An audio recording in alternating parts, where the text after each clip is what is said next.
नमस्कार साथियों, मेरा नाम है एसएन भारती और आपका स्वागत है निखिल कोचिंग सेंटर और सानवी जीएस चैनल के नए वीडियो में। आज है 3 नवंबर 2024। हम लोग 1 नवंबर, 2 नवंबर और 3 नवंबर से जितने भी करंट अफेयर्स के महत्वपूर्ण क्वेश्चन बन सकते हैं उस सभी पर डिस्कस करेंगे। पीडीएफ आप हमारे टेलीग्राम चैनल से डाउनलोड कर सकते हैं, जिसका लिंक मैंने इस वीडियो के डिस्क्रिप्शन में दे दिया है, तो आप इस लिंक पर जाकर टेलीग्राम चैनल ज्वाइन कर सकते हैं। चलिए शुरुआत करते हैं पहले क्वेश्चन से। पहला क्वेश्चन है, राष्ट्रीय एकता दिवस प्रतिवर्ष कब मनाया जाता है? तो राष्ट्रीय एकता दिवस जो है प्रतिवर्ष 31 अक्टूबर को मनाया जाता है। राष्ट्रीय एकता दिवस हम लोग क्यों मनाते हैं? तो राष्ट्रीय एकता दिवस जो है सरदार वल्लभ भाई पटेल की जयंती के उपलक्ष्य में मनाते हैं, जो देश की स्वतंत्रता संग्राम में एक महत्वपूर्ण भूमिका निभाए थे और ये भारत के पहले उप प्रधानमंत्री और गृह मंत्री भी थे। राष्ट्रीय एकता दिवस की शुरुआत कब से होती है? तो राष्ट्रीय एकता दिवस की शुरुआत जो है 2014 से होती है।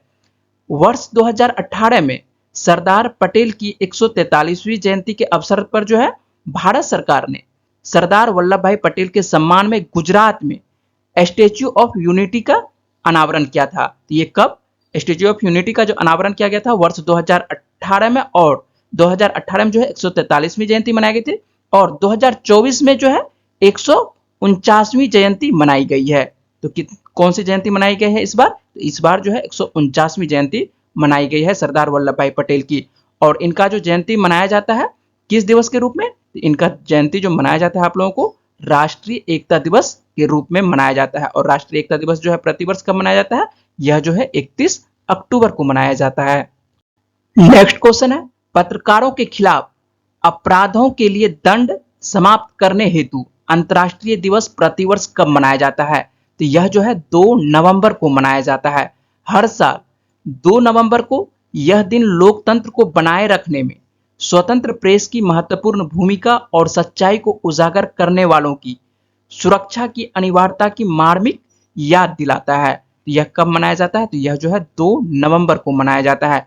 पत्रकारों की हत्या अनसुलझी ना रहे और अपराध करने वालों को हर हाल में सजा मिले, इसी को लेकर जो है साल 2014 से पत्रकारों के खिलाफ अपराधों के लिए दंड से मुक्ति समाप्त करने के लिए अंतर्राष्ट्रीय दिवस के रूप में मनाया जाता है। तो यह जो है कब मनाते हैं हम लोग? तो यह 2 नवंबर को मनाया जाता है। और क्यों मनाया जाता है? यह जो है पत्रकारों की हत्या अनसुलझी ना रहे और अपराध करने वालों को जो है हर हाल में सजा मिले। और यह कब से स्टार्ट है? तो यह जो है 2014 से इसे प्रतिवर्ष मनाया जाता है।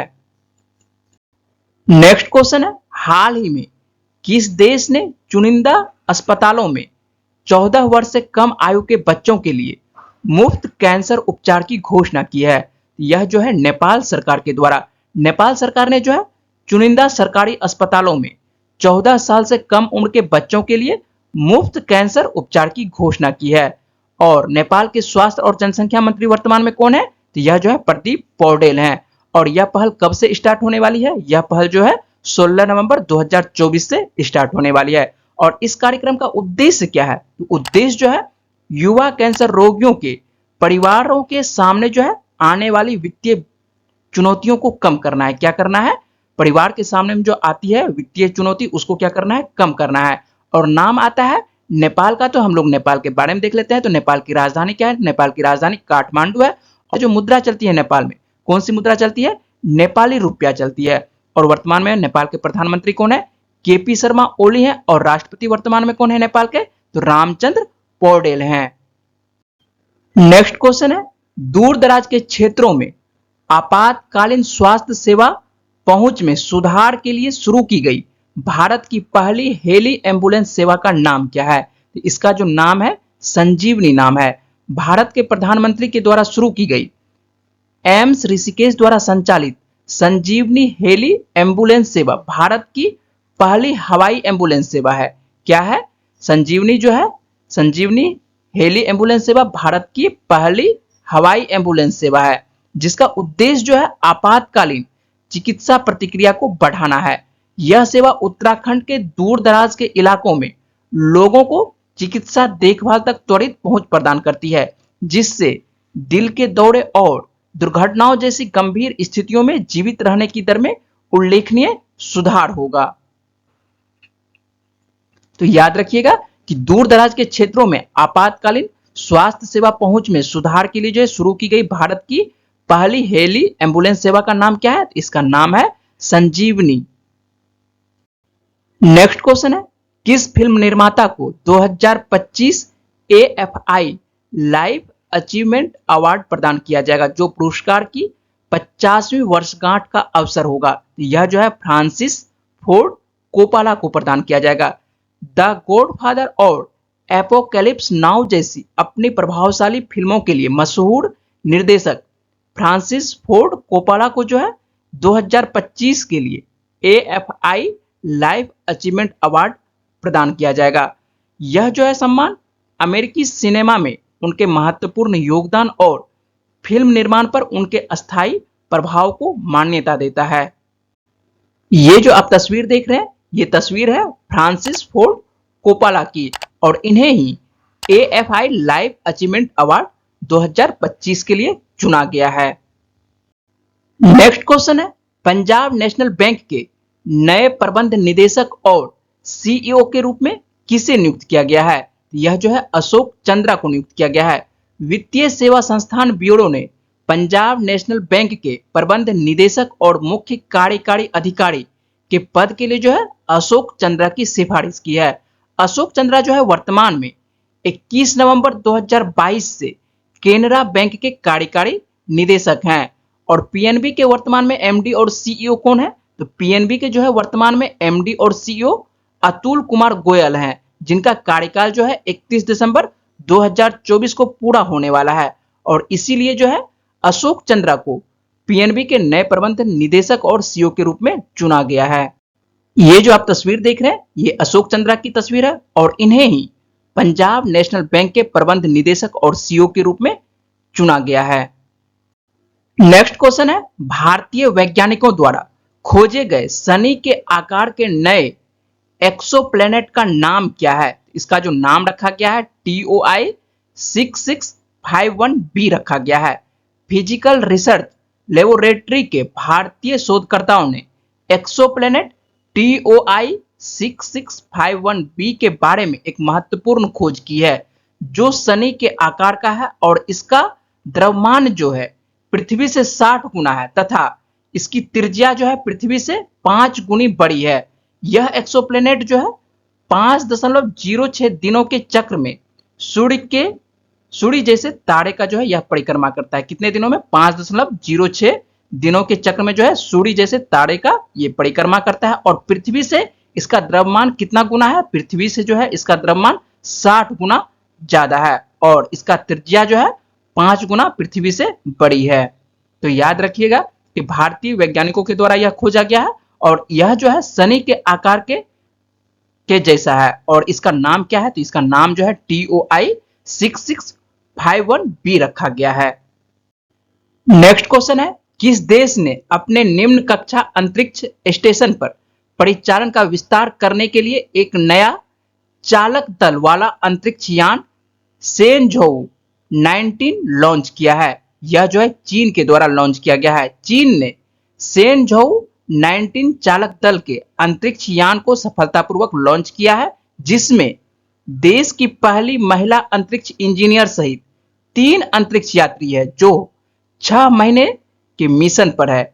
चीन के चालक दल निम्न कक्षा अंतरिक्ष स्टेशन पर जो है संचालन को बेहतर बनाएगा, जो देश की अंतरिक्ष अन्वेषण प्रयासों को आगे बढ़ाने में एक महत्वपूर्ण कदम है। तो यह जो है याद रखिएगा, सेनझोउ 19 किसके द्वारा लॉन्च किया गया है? यह जो है चीन के द्वारा लॉन्च किया गया है और इसमें देश की पहली महिला अंतरिक्ष इंजीनियर है और चालक दल सहित कुल कितने अंतरिक्ष यात्री हैं? इसमें जो है आपको 3 अंतरिक्ष यात्री हैं जो 6 महीने के मिशन पर है और यह जो है चालक दल निम्न कक्षा अंतरिक्ष स्टेशन पर संचालन को यह बेहतर बनाने की कोशिश करेगा। नेक्स्ट क्वेश्चन है, भारत ने किस देश को मानवीय सहायता के रूप में जीवन रक्षक और कैंसर रोधी दवाइयों सहित लगभग 30 टन चिकित्सा आपूर्ति की दूसरी खेप भेजी है? तो यह जो है फिलिस्तीन को भेजा गया है। भारत ने फिलिस्तीन को मानवीय सहायता के रूप में जीवन रक्षक और कैंसर रोधी दवाइयों सहित लगभग 30 टन चिकित्सा आपूर्ति की दूसरी खेप भेजी है। इससे पहले जो है 22 अक्टूबर को भारत ने फिलिस्तीन को जीवन रक्षक दवाइयों और खाद्य सामग्री की पहली खेप भेजी थी। फिलिस्तीनी शरणार्थियों को यह सहायता जो है संयुक्त राष्ट्र राहत और कार्य एजेंसी के द्वारा दी गई थी। आपको बता दें कि फिलिस्तीन और इजराइल दोनों देशों की राजधानी जो है एक ही राजधानी है। क्या है राजधानी? तो यरूशलेम है राजधानी। और यहाँ पर जो मुद्रा चलती है, कौन सी मुद्रा चलती है? न्यू शेकेल मुद्रा चलती है। फिलिस्तीन में न्यू शेकेल भी चलती है, पाउंड भी चलता है। तो यहाँ पर जो है मिश्रित मुद्रा चलती है, लेकिन दोनों की राजधानी क्या है? इजराइल और फिलिस्तीन की जो राजधानी है यरूशलेम है। तो दोनों की राजधानी क्या है? यरूशलेम राजधानी है। और यहाँ पर मुद्रा याद रखिएगा कि कौन सी मुद्रा चलती है। तो यहाँ पर जो मुद्रा चलती है न्यू शेकेल मुद्रा चलती है। और आप लोगों को मालूम ही है कि इजराइल और फिलिस्तीन में जो है दोनों में वार होते रहता है। तो यह जो है आपको सहायता दिया गया है, भारत के द्वारा सहायता दिया गया है, फिलिस्तीन को सहायता दिया गया है। तो याद रखिएगा। नेक्स्ट क्वेश्चन है, नवीनतम आईसीसी महिला वनडे रैंकिंग में किस भारतीय महिला खिलाड़ी को गेंदबाजी में दूसरी रैंक मिली है? तो यह जो है दीप्ति शर्मा को प्रदान किया गया है। भारतीय महिला क्रिकेट की ऑफ स्पिनर दीप्ति शर्मा गेंदबाजों की नवीनतम आईसीसी महिला वनडे में जो है दूसरे स्थान पर पहुंच गई है। और ये जो आप तस्वीर देख रहे हैं ये दीप्ति शर्मा की है और यही आईसीसी महिला वनडे रैंकिंग में जो है दूसरे पायदान पर पहुंची है। नेक्स्ट क्वेश्चन है, हिमाचल प्रदेश के किस शहर में राज्य की पहली डिजिटल लाइब्रेरी का उद्घाटन किया गया है? यह जो है हिमाचल प्रदेश के बिलासपुर शहर में उद्घाटन किया गया है। और वहां के जो वर्तमान में मुख्यमंत्री हैं कौन है? सुखविंदर सिंह सुक्खू हैं। और इन्होंने ही बिलासपुर में राज्य की पहली डिजिटल लाइब्रेरी का उद्घाटन किया है। और इस डिजिटल लाइब्रेरी में जो है 40 लोगों के बैठने की व्यवस्था के साथ जो है आवश्यक सुविधाएं भी उपलब्ध है। डिजिटल लाइब्रेरी में जो लगभग 2500 किताबें हैं, जिनमें कक्षा 1 से लेकर 12 तक की एनसीईआरटी और सीबीएसई की किताबें भी शामिल है। लाइब्रेरी में पढ़ने के लिए मुफ्त सुविधा भी है। और नाम आता है हिमाचल प्रदेश का, तो हम लोग हिमाचल प्रदेश के बारे में देख लेते हैं। तो हिमाचल प्रदेश की राजधानी क्या है? हिमाचल प्रदेश की राजधानी शिमला है। और वर्तमान में मुख्यमंत्री कौन है? तो सुखविंदर सिंह सुक्खू है। और राज्यपाल कौन है वर्तमान में हिमाचल प्रदेश के? तो शिव प्रताप शुक्ल हैं। और लोकसभा की कितनी सीटें आती है हिमाचल प्रदेश से? तो 4 सीटें आती है। और राज्यसभा की 3 सीटें हिमाचल प्रदेश से आती है। पिछले वीडियो में मैंने आप लोगों से प्रश्न पूछा था, 3 साल के कार्यकाल के लिए एक्सिस बैंक के प्रबंध निदेशक और मुख्य कार्यकारी अधिकारी के रूप में किसे पुनः नियुक्त किया गया है? तो इसका सही आंसर होगा अमिताभ चौधरी को। और अधिकांश छात्रों का जो है आंसर सही है। आज का प्रश्न है, वनडे क्रिकेट में भारत के लिए सर्वाधिक शतक जड़ने वाली महिला क्रिकेटर कौन है? इसका सही जवाब क्या है वो जल्दी से आपको कमेंट बॉक्स में बताना है। और मुझे उम्मीद है कि इस वीडियो में मैंने जितने भी इंपॉर्टेंट क्वेश्चन पर बात की है वो पॉइंट्स आपको समझ में आए होंगे। अगर आपको वीडियो अच्छी लगी तो वीडियो को लाइक करिएगा, शेयर करिएगा और अपने दोस्तों को वीडियो के बारे में बताइएगा। और चैनल को सब्सक्राइब अवश्य कर लीजिएगा, जिससे कि आपको प्रत्येक दिन करंट अफेयर्स मिलता रहे। चलिए मिलते हैं आप लोगों से अगली वीडियो में। तब तक के लिए अपना ख्याल रखिएगा, पढ़ते रहिए। वीडियो में बने रहने के लिए बहुत बहुत शुक्रिया, धन्यवाद।